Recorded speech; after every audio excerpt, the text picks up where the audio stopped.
perhaps come back to it in the Q&A. I've called the talk Strolling a Metacrisis because I'm going through something that's taking its own sweet time and perhaps proceeding quite slowly, but I think it's inherent in the project that I've been doing that it go as slowly as that. I'll come to that phrase in a minute. One of the things, lovely to see some other people from EcoCit here. I feel like ecological citizenship is what's, in a sense, occupied most of my time since registration, and has a kind of paradoxical relationship to the project in the sense that it's not my project, it's something I've collaborated in that's really helped me. So I consider myself a grateful participant in ecological citizenship. And again, I'll come to the questions that raises about how you present what you're doing. Let's see if this is, oh, there we go. Yeah. So the kind of ecological citizenship arose out of a student occupation in November 2022. Some of those occupiers remained key participants and instigators and sustainers of the project. And one of the demands that those student occupiers brought was that there should be a coherent and clear and congruent discussion of the climate and ecological crisis on campus. And for me, anyway, one of the interesting things that came out of the discussions that followed that was the impossibility of actually fulfilling that request as a curriculum, as, for instance, an educational product sold by the university that you could sign up to and come away fully informed. So what we did was we used a People's Assembly model to essentially hold open circles on a regular basis, on a weekly basis for most of the following year, and created a space where everyone got to speak and everyone got to listen, and offered that as a template for the most effective way of actually answering the question that those student occupiers had brought. A question I'd particularly like to speak to tonight is how this was a question that was asked for me as I was preparing for my application for registration. So I talked in what I think now is pretty vague terms about how poetic or creative practice might foster adaptation to the metacrisis. And one of the questions that was asked prior to AFR was application for registration for those not in the PhD program, was how will the project adapt to emerging changes within the unfolding predicament it speaks to? And looking back on it now, I think it was a great question.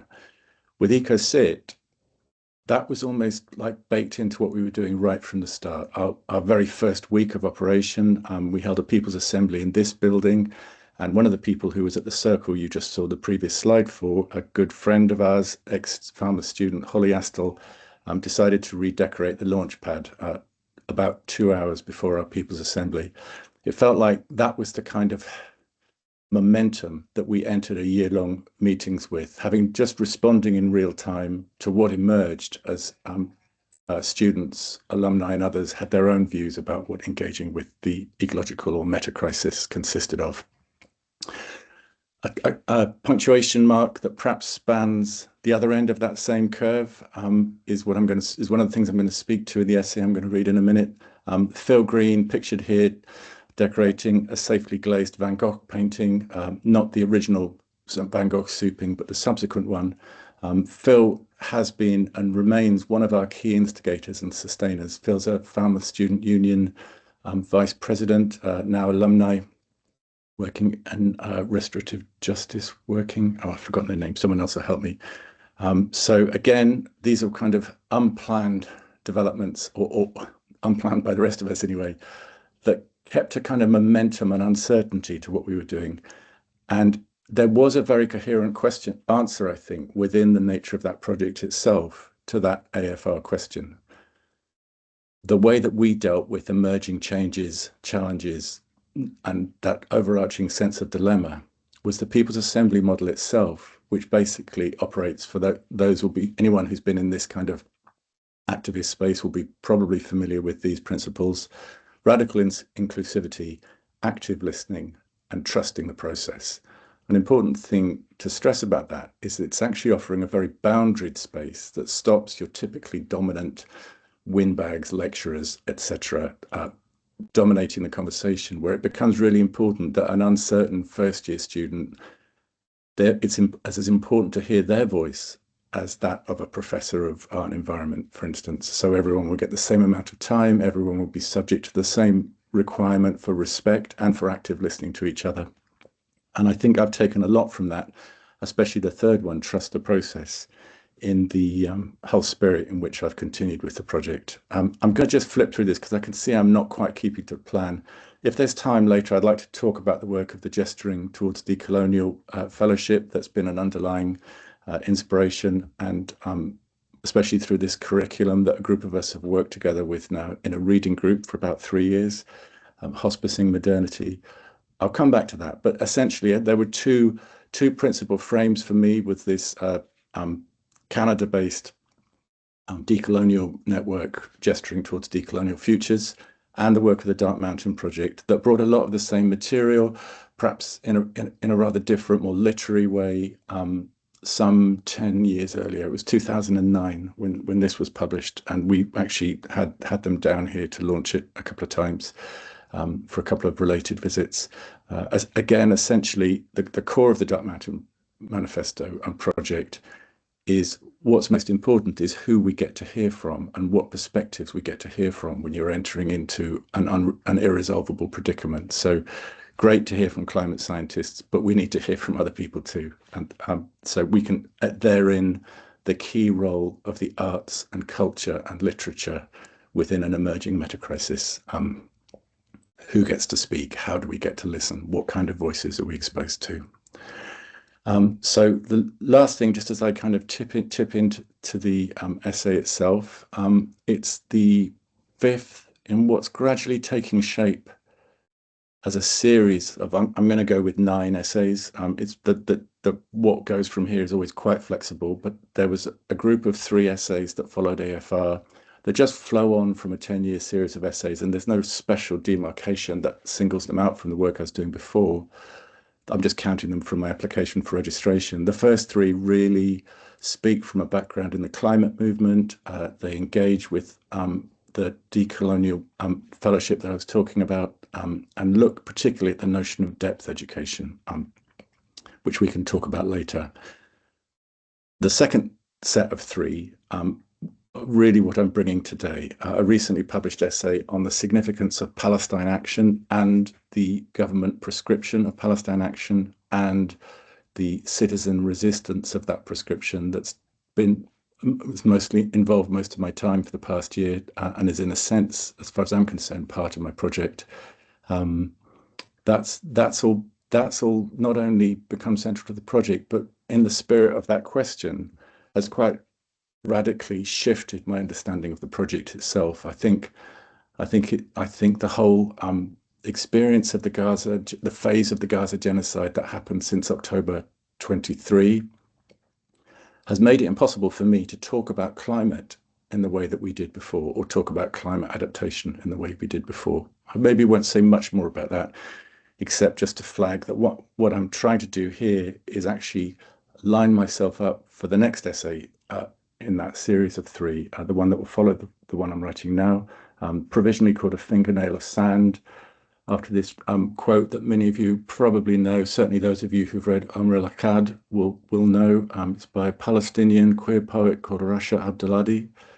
Wherever you are, whatever sand you can throw in the gears of genocide, do it now. If it's a handful, throw it.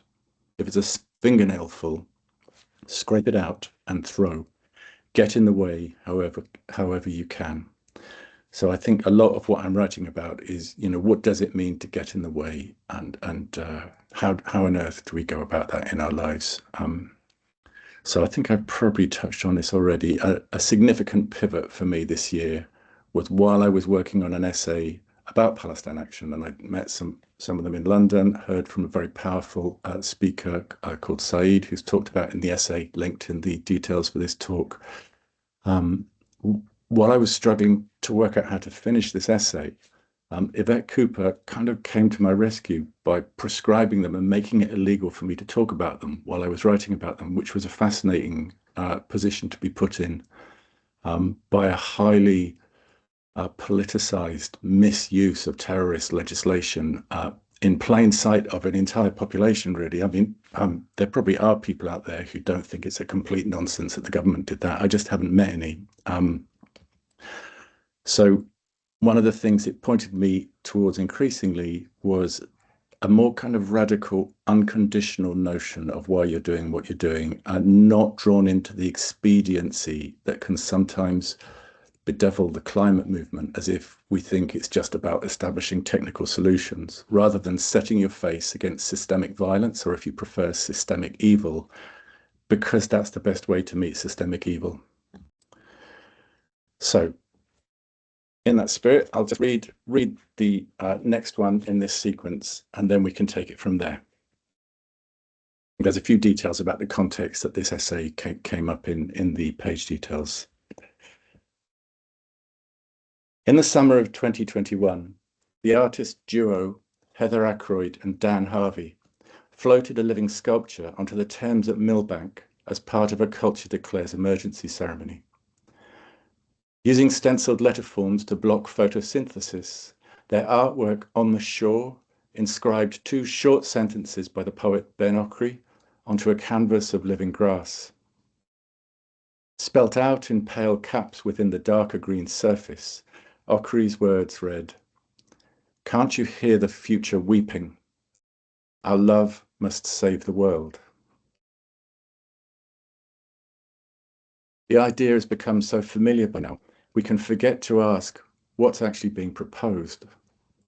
Ever since Dr. Seuss's Lorax popped out of his tree stump and into a million childhood minds, our love keeps getting summoned, and the language is so often that of saving. Yes, we can. Yes, we should. Yes, we must. 100 million barrels of oil swallowed every day now. Everything that lives suffused with plastic. Earth's biosphere collapsing under the onslaught that civilization has long since been. So hey kids, it's up to you. Love the world. Love it while there's still time, or else. Or else what? Unless someone like you cares a whole awful lot, warns the Lorax, nothing is going to get better. It's not. 2 years before their collaboration with Okri, Ackroyd and Harvey were there at Millbank for the launch of Culture Declares Emergency. Artists and writers of every stripe were gathered inside the Tate Modern to add their voices to the growing chorus of Climate and Ecological Emergency declarations from 2018. That was the year which saw the birth of Fridays for Future, Extinction Rebellion, the Sunrise Movement, and a clutch of others. The opening ceremony of Culture Declares is recalled in a new film about Ackroyd Harvey's exquisite ecological dreaming. Fiona Cunningham-Reid's 2025 documentary, Ackroyd and Harvey, The Art of Activism. As the launch gets underway, we see a beautiful white horse enter the Tate Modern's vast turbine hall, ridden by a young woman wearing an equally beautiful cloak of living grass, Ackroyd and Harvey's thumbprint medium. Poets and artists are here to read and to speak and to sing about the overwhelming urgency of our moment, requiring of us an existential creativity, as Okri will put it later, as he calls on his fellow authors to write now as if these are the last days. Gallery visitors pause to enjoy the spectacle. There's no fractiousness here, no yelling, but an elegant, passionate, civilized intelligence. Lots and lots of intelligence. I remember laughing with my partner at the time. Look out, Boris, the artists are rising.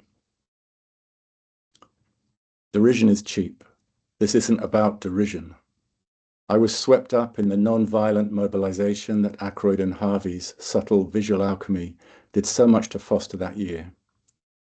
Supporting the fallible, sprawling thing this mobilization grew into became more or less who and what I was for the next 3 years. If my toes curl now at the privileged naivety of Extinction Rebellion's demands to entrench power, I wouldn't have missed any of it. But it's no small ask on that rippling green canvas. What are we to do with a manifesto like that once the white horse has been stabled and the gallery visitors have gone home and no one's watching anymore, not even on their phones?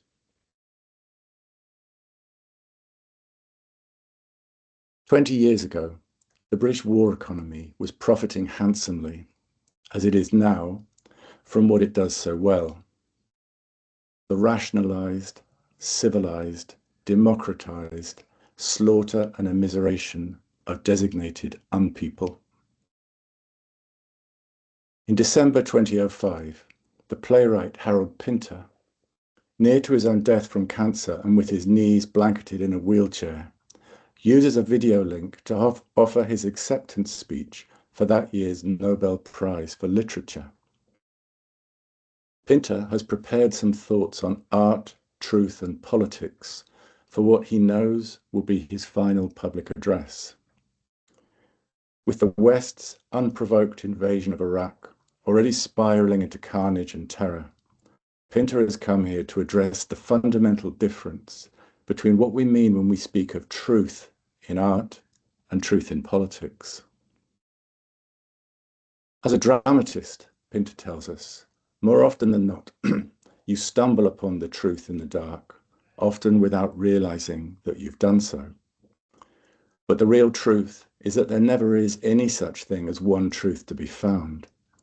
Instead, there are an endless number of truths, truths that challenge each other, recoil from each other, reflect each other, ignore each other, tease each other, are blind to each other.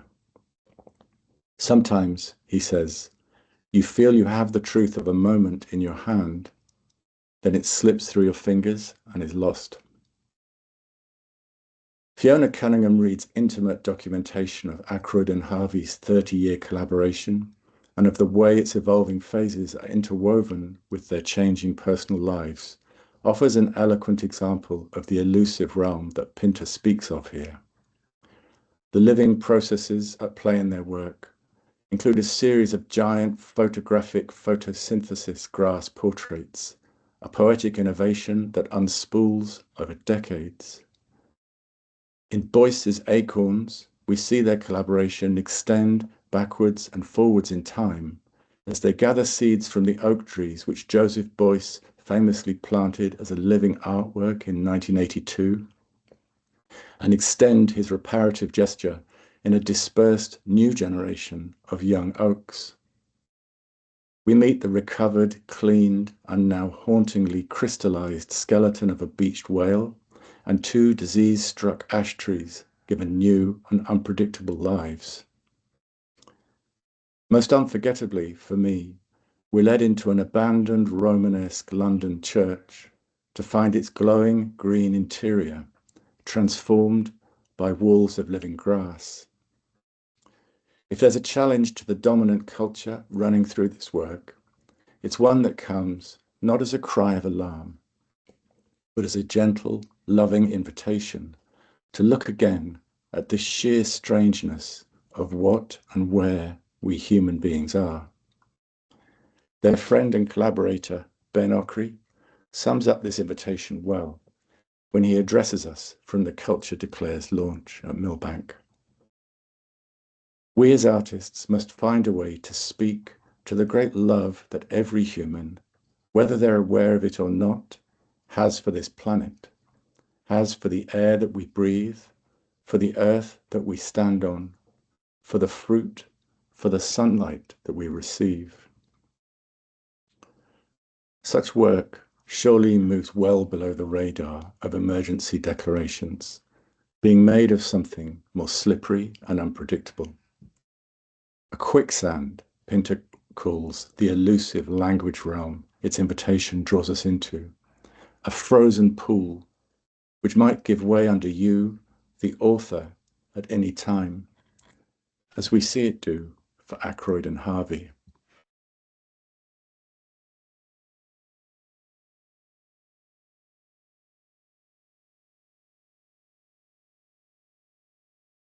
So much for truth in art.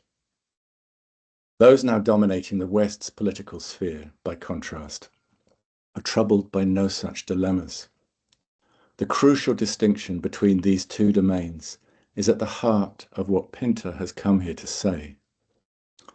Political language, as used by politicians, does not venture into any of this territory, since the majority of politicians, on the evidence available to us, are interested not in truth, but in power, and in the maintenance of that power.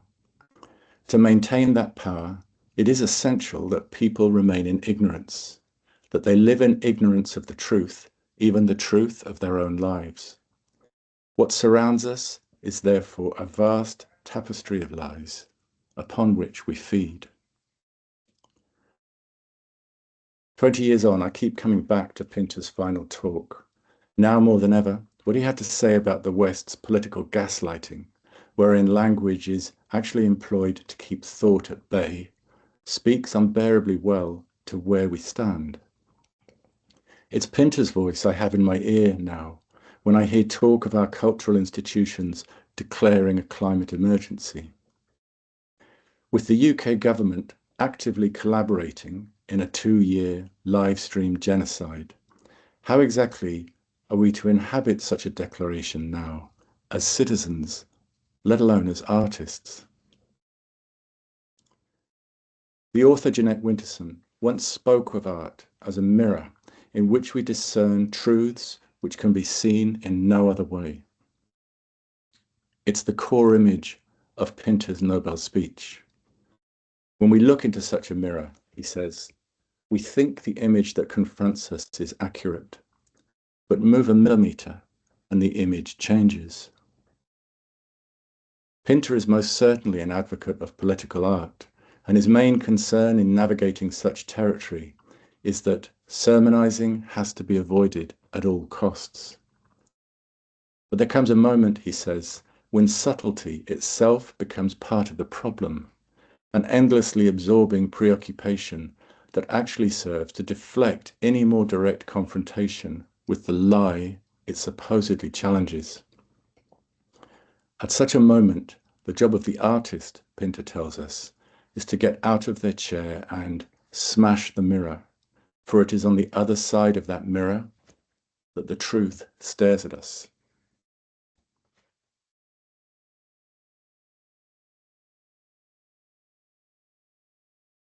October 2022, Extinction Rebellion, or XR, have organised a march on Downing Street. Having intended to join them, for reasons I can't recall, it hasn't worked out, so I watched the action online. XR's mournful theatricality is in full gear. A brazier has been lit as 1,000 or so assembled rebels stand holding their household energy bills. On the back of each bill, we see the Action's borrowed banner, block printed in red caps. Enough is enough. Adopting suitably somber faces, the marchers step up in turn to drop their message into the flame, their message to government into the flames. Somewhere at the fringe of the crowd, about half a dozen bored-looking cops are keeping a laconic eye on proceedings. But all of us know how this goes. XR are here to generate another of our memorable images, and then we'll all go home. I think of that October afternoon as a breaking point, the moment when a growing unease about what XR had morphed into since being taken hostage by a pandemic finally gave way. But it wasn't my friends at Downing Street who broke it. The scene's well known by now. Not far from where XR have gathered, another action is already underway. Phoebe Plummer and Anna Holland, both in their early 20s, enter the National Gallery. Revealing white t-shirts bearing the black-capped slogan, "Just Stop Oil," they each step up to Van Gogh's Sunflowers and hurl a can of tomato soup over the painting. As Phoebe turns to deliver a prepared speech to camera, they both glue themselves to the soup-spattered wall behind them. The rest, as they say, is history. Was this the moment XR ended? It was the moment that chapter ended for me.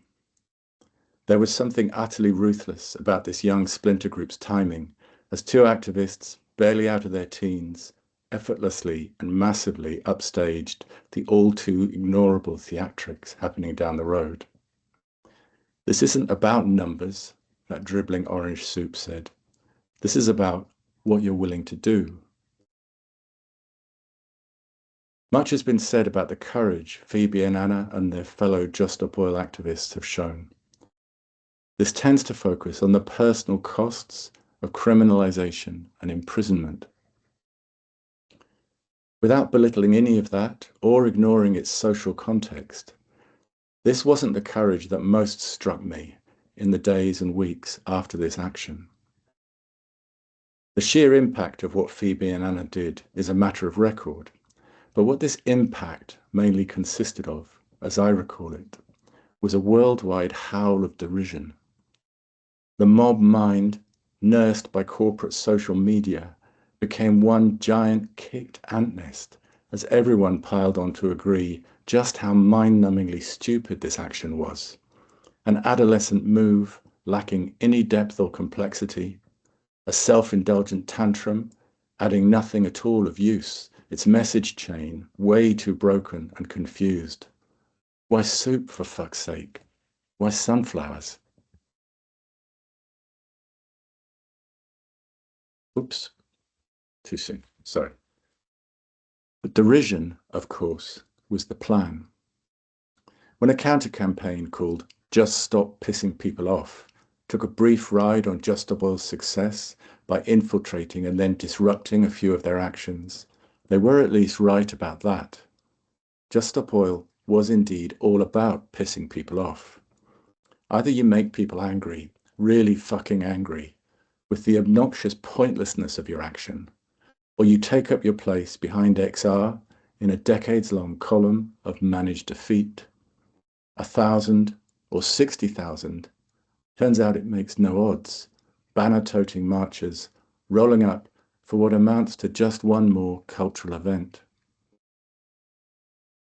A week or so later, I've set up a public screening in the School of Art where I work. A live-streamed panel on Phoebe and Anna's action has been arranged with some of the art world's heavy hitters. One of them's a writer whose work has meant a lot to me over the years, but who it turns out I've got quite substantially wrong. Timothy Morton. As we wait to hear Morton's take on souping sunflowers, some eye-roll heavy hitting is more or less what I'm expecting from that dark ecology brain. Morton gets straight to the point. Anna and Phoebe's action is the best thing that's happened to me in my lifetime ever, as far as environmental art or action goes. Their disruption of the corny sanctity surrounding Van Gogh's work has produced a deeply multivalent action, resonant and symbolic, and very, very good. I remember laughing out loud as Morton gushed about it, not least at having apparently needed a grown-up's permission to feel about this action as I did. What Phoebe and Anna have given us, Morton says, is our generation's "you dirty fucker" moment, recalling the explosive arrival of punk onto the British cultural scene in 1976, when the Sex Pistols rose to BBC host Bill Grundy's goading, "Go on then, do your worst," and swore at him on air. In both cases, what ensued went way beyond anything planned or foreseen, caught up as it was in the seismic truth of a moment. And against that chorus of knowing derision, Morton offers a simple, outweighing context for what Anna and Phoebe did. Grown-ups have been throwing stuff much, much worse than tomato soup at children, and the children are not behind glass. If we stop for a moment to consider what throwing stuff amounts to here, and what this tells us about the adults in the room, it quite naturally makes us want to throw up, Morton says, or scream.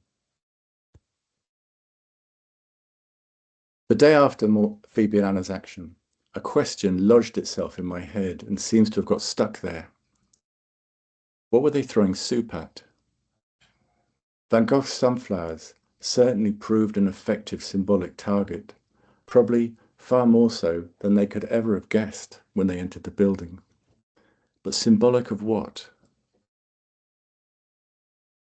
Imagine a culture capable of learning from its failures and betrayals, willing to repair whatever harms it could, and to establish processes genuinely intended to heal.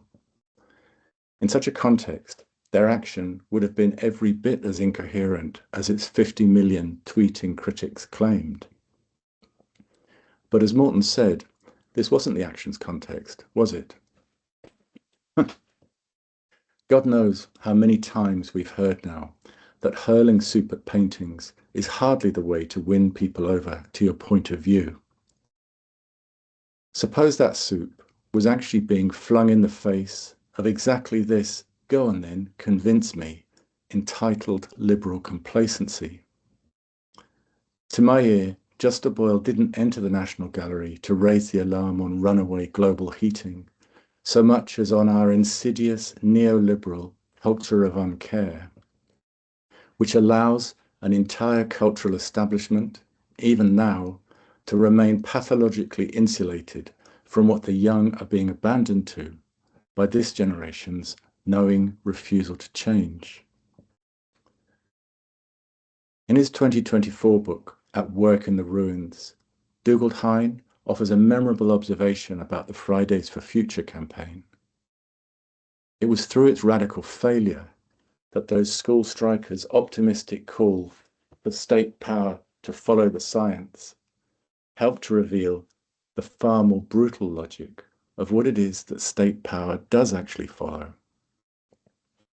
This ripping away of a civilized veil is what Just Stop Oil's young activists, many of whom were themselves school strikers, likewise achieved, and with more artfulness, cunning, and tactical brilliance than anyone has before or since. As Just Stop Oil kept getting in our faces, refusing to be ignored, they showed us something which it seems the cultural sector cannot and will not show us, being itself integral to the global emergency Western civilization has become. Finding ever new cultural niches to desecrate and annoy, from art galleries to snooker finals to Formula One racing, from Wimbledon to West End Theatre to Westminster Abbey, from the rocks at Stonehenge to Tesla showroom robots, Just Stop Oil presented us with the predicament that culture declares emergency and all such calls are up against. See what this emergency is? The emergency is who we are. Morton likes to be known as a janitor of the future. The art they write about for a living is always arriving from the future. It's yet to be processed, unintegrated strangeness, unsettling the shapes we're forever hardening into. This sense of the artwork as the stranger in our midst is surely close to what Audre Lorde spoke of back in 1977, when she said that without the real food of art and poetry, our children's dreams will be no different from our own. Barging into our present, Just Stop Oil's delinquents interrupted our civilized dreams in a way the art world's myriad frozen pools, for all their thin-skinned ecological subtlety, have nonetheless proved themselves curiously incapable of doing. That cherished subtlety being itself integral to the mirror that so badly needs to be smashed. In September 2024, Phoebe and Anna were finally convicted of aggravated criminal damage and sentenced to 24 and 20 months in jail for their desecration of a safely glazed cultural icon. 1 hour after those sentences were handed down, 24-year-old Phil Green strolled back into the National Gallery with his accomplices Ludi Simpson and Molly Somerville, and offered Just Stop Oil's considered reply. Souping not one but two of Van Gogh's sunflowers this time, the three of them caught and rode the wave of media attention which Phoebe and Anna's draconian sentencing had attracted, co-opting and upstaging its intimidatory intent with what felt more like a belly laugh this time, one that likewise rippled around the world. Go on then, do your worst. This second double souping feels now like a spattered orange full stop on Just Stop Oil's 3-year cultural actions campaign. Did Just Stop Oil actually change anything? Perhaps the best reply to that self-satisfied question is found in their own Louise Harris's gut-wrenching song, We Tried. But what Just Stop Oil most definitely achieved is something that has, for the most part, eluded their liberal establishment critics. They changed. They saw our moment for what it was and allowed themselves to be changed by the encounter. In doing so, they showed their peers and all of us that changing who we are might just be worth the bother, quite irrespective of what happens next. Reasons to be cheerful feels like a better name for what Just Stop Oil handed us than that strangely listless phrase, culture declares emergency. An infectious, revolutionary, grieving cheerfulness that dares take to heart the words emblazoned on Ackroyd and Harvey's living green canvas. Okay, thanks for listening. Maybe I should stop sharing, if I can work out how to do that. I can always get back in if there's anything we want to look at. Oh, hi, Shannon. Definitely. Thanks ever so much for that, Matt. Really interesting explorations in that. I've still got the recording going, so I just wanted to check with anyone before we dive into the Q&A section. Would anyone prefer if I turn the recording off of that so you can just have the questions be asked privately in this group chat, or does anyone mind if we keep the recording going for that? You can always message me privately if you don't want to stay in the group, that's fine. Thanks, Owen. All right. Okie dokie. In that case, I am more than happy to open up questions to the floor. If anyone's got anything they'd like to ask, they can just raise a hand or they can just come off mute and speak. I'm not going to dictate it. I can see one person's typing, so I'm not sure if that might be a question. Oh, I should get the chat open, yeah. I Quite glossed the chat as well. If people sort of don't have any questions, one thing I could do is go back to some of the work from the Gesturing Towards Decolonial Futures Fellowship that I mentioned at the beginning, which I kind of glossed through because I could see I wasn't going to have time.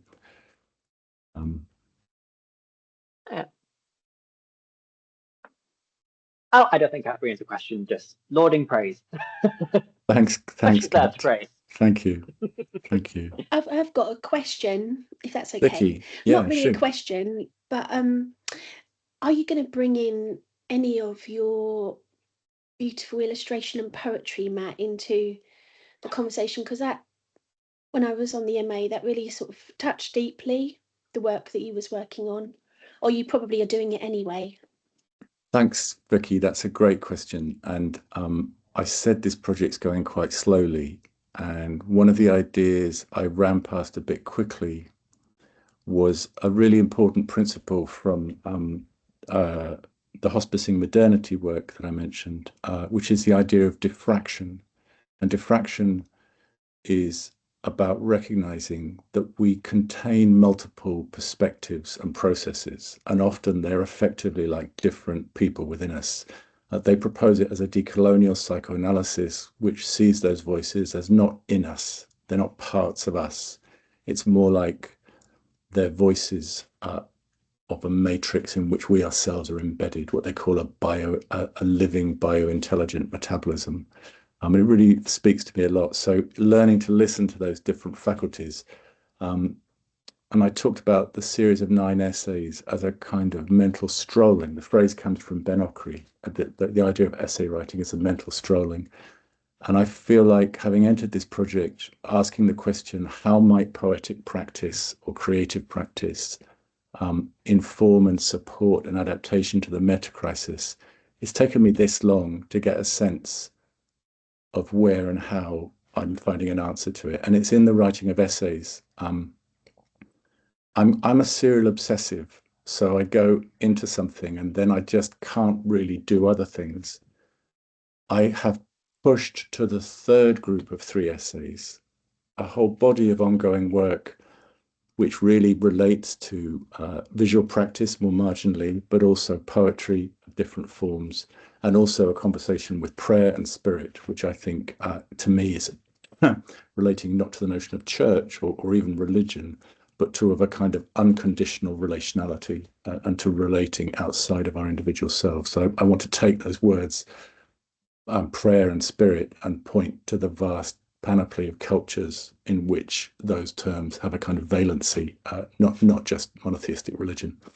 So I think what I'm saying is I've got to get through what I'm doing now before I can really engage with that again. And it has got sidelined, but I see it as part of a process I can get to once I've kind of established more clearly how this project and how I relate to the academy, because I think we are in a process now where the institutions of higher education are functioning as a projection of state power at a time when state power has gone completely rogue in this country. So that has kind of caught me, and I can't really do anything except go with it for the moment. That was a long answer. Thanks. Short one is I'm hoping to get back to it before I'm done. Thanks, Matt. The short answer is never as fun. Shannon was next, maybe? Is that what you said? Oh, I'm sorry, I didn't quite hear that. Hey, Shannon. Hello. Sorry, if you don't mind jumping now. Yeah, thank you so much, Matt, for reading that. It's one of the skills as an academic I need to learn myself, to prose my thoughts other than just write my thoughts. So thank you for demonstrating that skill, Matt. Really appreciate that. Especially, we've talked a few times about your own writing journeys, how painful that could be sometimes because of itself. So well done getting that. Thank you. Really good. I think I have 2 questions, primarily because of some selfish reasons, something that I've struggled with around the topic you're talking about. One is, I think in your presentation, I hear a great deal of despair, but then there's also a great deal of optimism. In a way, that's where the actions and the activism has happened. So I can see that power, that really powerful transformation from feeling despair, that kind of very heavy despairing feeling, to putting into that very heavy feeling into actions. So I wanted to ask you, how do you explain that transformation from despair to actions and activism? Because a lot of us feel very frustrated, I guess, but a lot of us also very stuck without any action. So I wanted to know your insights, or anyone here's insights, on how to do that transformative work within the self and for the others, or to mobilize others and enable others and support others to have that transformation. That's the first question, if that makes sense. And the second question is sort of related to this transformation, but more to do with sort of intergenerational collaboration. I hope you don't mind saying that, but we do see there are people in these actions coming from different ages and different generations. And especially now with Palestine Action, another age phenomenon going on here. So I wanted to know your experiences, or maybe some other, I see Phil here, some other activists around work with some other people who are from a different generation. Are there any challenges? I'm sure there are. And how do you overcome, or how do you address those challenges in your collaborative work together? Personally, I struggle a lot with this question. So that's why I'm curious to know your experiences and your insights and some of your work methods and so on, if that's okay. Thanks so much, Shannon. That's a brilliant question. And Phil, you'll have your own question, but I'm going to toss both of these onto you as well after I've tried to answer them myself, because I think a lot of other people here, and I'm looking to you especially, will have thoughts about this. The first one, I think, sometimes if I offer a kind of flippant, people say, "What's your PhD about?" I think I'd say it's about despair and its opposite. And I think I don't think I think we've been taught to think that the opposite of despair is hope, and that's fine if we can reclaim the word hope from what it's come to mean, which is optimism. There's the essay where I was kind of first writing about Palestine Action, as I intend to return to in the next one, drew a lot from the writer Omar al-Akkad and his brilliant book, One Day Everyone Will Have Always Been Against This. And I think it's probably been quoted and bounced around the internet a lot of times now. But he tells a story in there about a conversation he on a panel, a panel about these kind of issues, where he heard what's become for him the best answer. And the answer's people. The answer's not institutions. The answer's not even a kind of systemic and political change. It's human beings. It's about the people he's met along the way, the people he's been in relationship to. And that can kind of sound glib or escapist, but I think, to me, one way I'd say it is, I love what Gabor Mate says. People know the trauma psychologist Gabor Mate, who's been such a great political witness the last 2 years. He said, despair's fine. Despair's an ordinary human emotion, like hatred. There's nothing wrong with feeling despair or hatred. And in this context, what I'd say is, the thing with despair is to get really accurate about what you despair of. So I despair, without embarrassment or apology, I despair of the corporate higher education system that we've inherited in any meaningful way addressing any of these crises. That doesn't make me despairing, it just makes me focus elsewhere.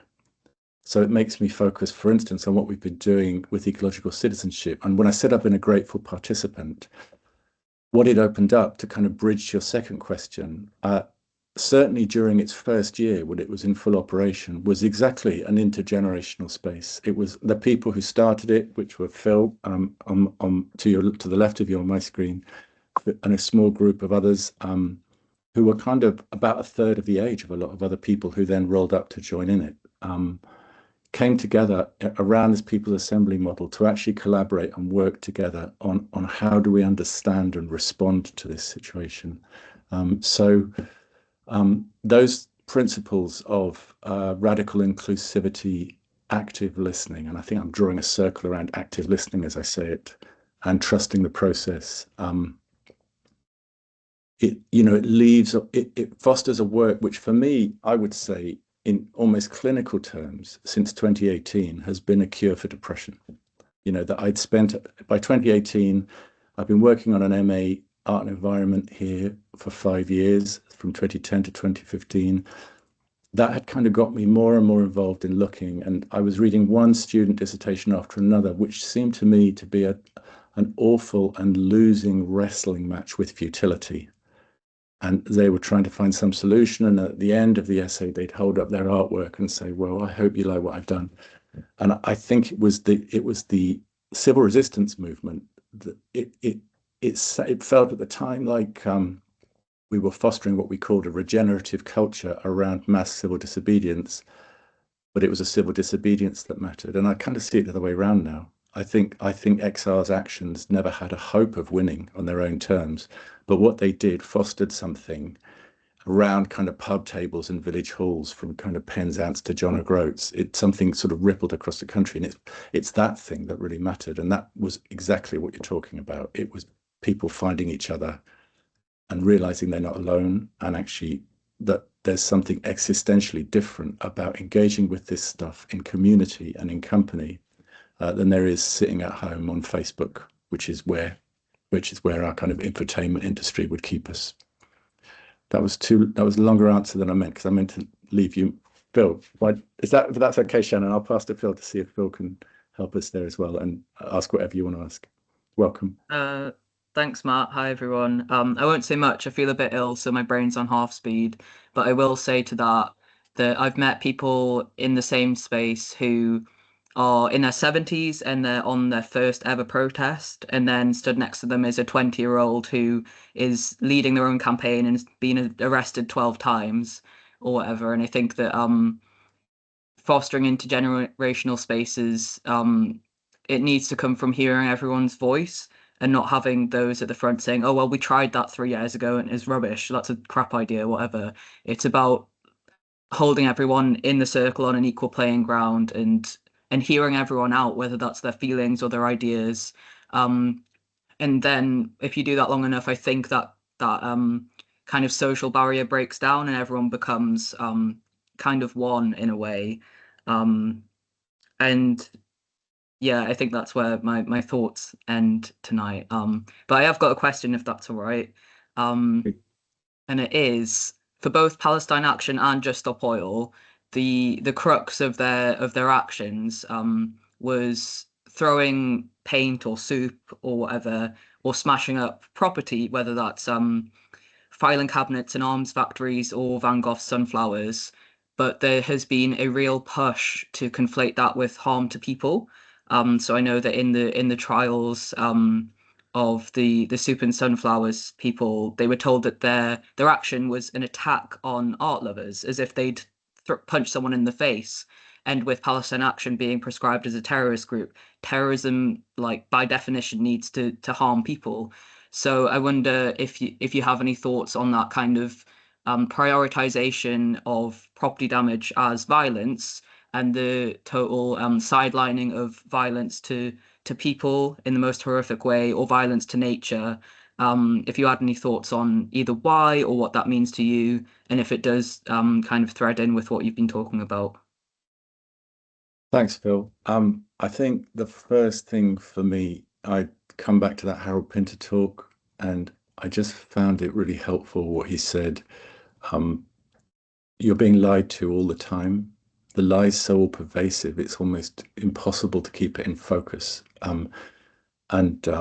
Around the so-called violence associated with throwing cans of soup or red paint, or even sabotaging weapons equipment, the rhetoric is cynical, but I do notice it working on me. If you say something enough times, Pinter's talking in 2005 when Tony Blair was Prime Minister, and I remember, I think he might have died now, Paddy Ashdown, Liberal leader, saying that whenever Blair was speaking, you had to have a rusty nail pressed into the palm of your hand to remind you that he was lying, because it seemed real when he was saying it.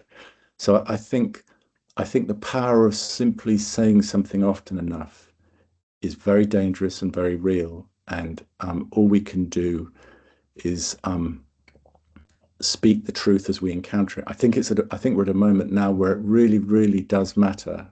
Of course, people will have their own points of view, and there may be people in the room who, violently disagree with what Palestine Action are doing. And I would, in the space we open to EcoCit, we would try and make it safe and possible for them to speak and to hear from it. But for those who share the perspective that it is a kind of, beyond Orwellian twisting of reality and language to describe what they're doing as terrorism, we're at a kind of pivotal moment where all it requires is people not really to take account of the significance of that and to just let it pass. So far, over 2,000 people have been arrested for saying that is not what's going on here, and I will not comply, and I do not comply with your attempt to make it so.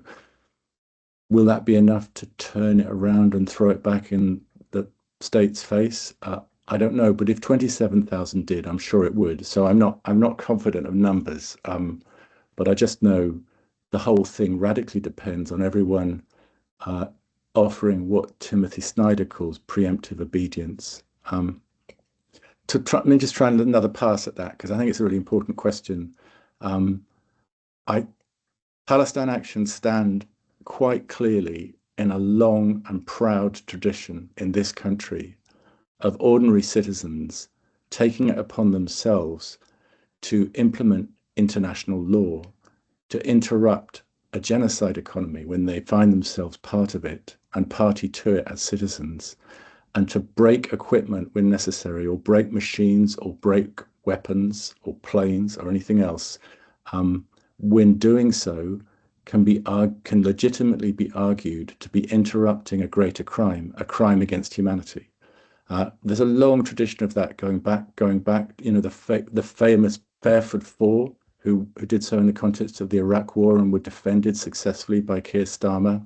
The East Timor Hawk aircraft that were sabotaged by Rowan and the others from Trident Plowshares.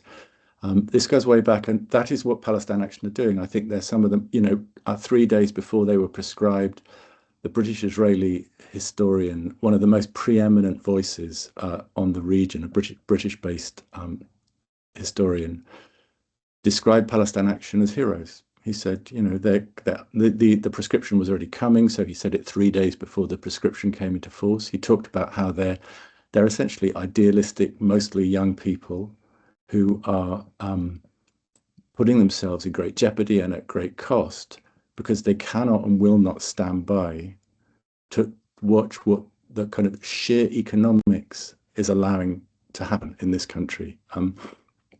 So to me, I think it's really important that we say, you know, I unequivocally support Palestine Action. I think they're some of the most important people in the country, and they've provided a rallying point for people who have, for whatever reason, a lot of us, you know, have skin in the game. We don't feel able to do what they're doing. I don't think I'm going to be breaking into an arms factory anytime soon. You know, those stakes are too high for me. But they did, and they've been held now under terrorism legislation conditions in UK jails on remand ever since. And we shouldn't forget them.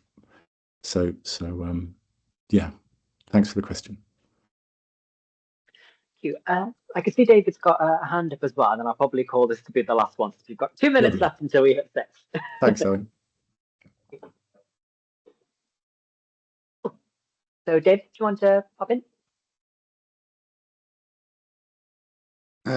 If there's time, yeah, just really I'll try and be one. succinct. I don't know if it's super quick, but just I'm just interested in what you were saying about the role of the university in this, and maybe the changing kind of neoliberal structuring of the university, and in general, not Falmouth per se, and the kind of decision, I guess, to opt out of that for an avenue for political art. Like, it's a dangerous space in which to do it. So there's a sort of looking towards other fora, I guess. And do you think that there's what would the road look like for the university to get more integrated in what it was designed for? Yeah, great question. Well, as a fellow UCU member, I would say that UCU have named it well. I think we have to abolish the fee structure altogether to have any hope of actually addressing the more systemic problems that have clustered around it. I think that with the fees-based university system that we have, it probably is beyond hope as a system. Paradoxically, it's also a great place to meet people and do this kind of work. And I'm really grateful for my job and blah, blah, blah, you know, but it's like I wouldn't have been around. I wouldn't have met Phil and the others if I hadn't been here. So I'm not sort of belittling any of that. But I think there's a really, really important question for us as we watch what's happening in Columbia and other universities in America, which have now been actively collaborating with the new administration to vindictively hunt down, expel, and imprison their own students, often students like Mahmoud Khalil, who were only in that position because the university themselves called on them as someone with good diplomatic experience to act as a go-between for the student encampments. And then when the money talked, they turned and went with state power. So I think the question for me would be, are we different in kind or in degree? I'm not saying we're as bad here, but I don't think we're different in kind. I think we're subject to there's a very good talk by Norman Finkelstein, a recent talk at UMass, that must be University of Massachusetts, I think. It's a really, really good 2.25 hour long talk, 43 years of scholarship on Gaza condensed into 2.25 hours.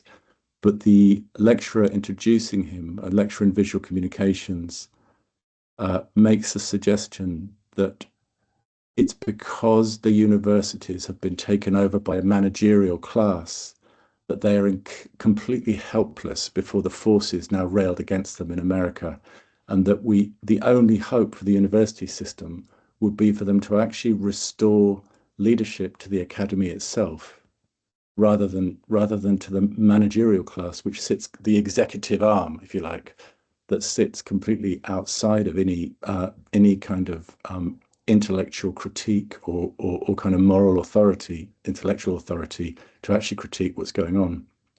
And to just return to Phil's point about sort of violence in that context, to me, the kind of radicalization that we're faced with in this country is really interesting and more important to me than any discussion around Zionism, because I don't think the university systems are going along with this because they're radicalized into Zionism. I don't think Keir Starmer's going along with it, despite protesting that he's a Zionist without qualification. I think the radicalization here is something as British as bowler hats. It's about business, it's about money, it's about following the money, and that's what's completely holding our kind of higher education system in its grip, just like everything else. So I think that's what we have to unseat.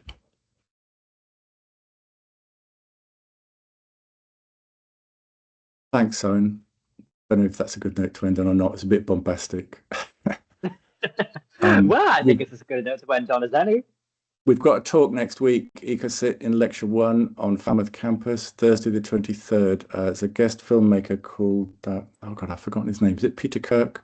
Fires and Fascism. I can't tell you much about it, but it looks interesting. So come along. It's at 6:30 for 7 in Lecture 1 on Falmouth campus next Thursday. Invitation for you. I'll just stop this recording quickly before I forget.